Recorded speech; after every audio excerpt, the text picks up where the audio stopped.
Salut à tous, je m'appelle Nolwenn, j'habite à Rio depuis 2 ans.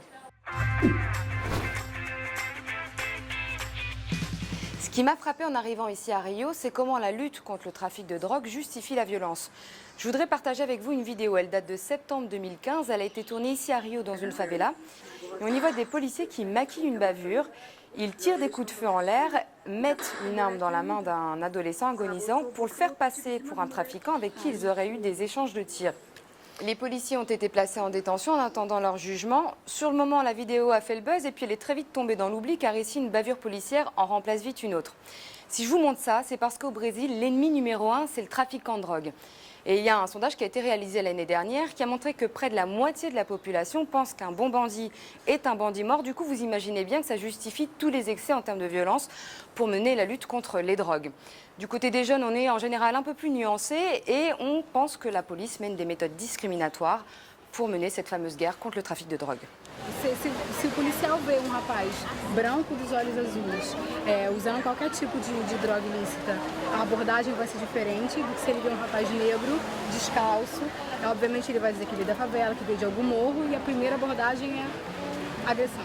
Eles já saem batendo, já saem empurrando, tirando sem ao menos as pessoas sequer explicar o que está acontecendo. Et vous allez voir jusqu'où va la manière forte. Là, ce sont des images qui datent de 2014. C'était peu avant la Coupe du Monde. On y voit des chars de l'armée qui entrent dans l'une des plus grosses favelas de Rio pour la pacifier, la nettoyer de ses trafiquants. L'armée restait comme ça en renfort de la police un peu plus d'1 an pour réoccuper un territoire qui avait été abandonné par l'État et qui était contrôlé par les trafiquants. J'avais aussi rencontré à l'époque des policiers qui m'avaient montré les armes qu'ils utilisent dans les favelas pour mener ce qu'ils appellent la guerre contre le trafic de drogue. Esse aqui é fuzil 556, é fuzil de assalto padrão das unidades aqui da Core. É fuzil de uso normal, do dia a dia. Essa aqui é uma arma usada pelos atiradores de elite da Core. Tem calibre mais forte do que esse fuzil aí de assalto. Il faut savoir que dans la plupart des autres pays du monde, ce sont des armes qui sont réservées à l'armée. Et quand vous demandez aux policiers pourquoi ils ont recours à une telle violence, eh bien ils vous répondent bien souvent qu'eux aussi sont des cibles pour les trafiquants qui sont lourdement armés. Résultat, cette militarisation de la lutte contre les drogues fait de nombreuses victimes. En 2014, rien qu'à Rio, 580 personnes seraient décédées dans des interventions de la police. Du côté de la police, 107 agents seraient décédés eux aussi et 17 d'entre eux étaient en service. Dans ce contexte très brutal, eh bien, il y a des policiers qui sortent du lot et qui demandent la dépénalisation des drogues pour en finir avec cette violence. Ils font partie d'une ONG qui est présente dans le monde entier qui s'appelle la LIP. C'est une ONG qui remet en cause les politiques de lutte contre les drogues. Elle est composée d'avocats, d'agents pénitentiaires, de policiers. J'ai rencontré le secrétaire général de cette ONG au Brésil. Il s'appelle Orlando Zacone. Il est lui-même policier.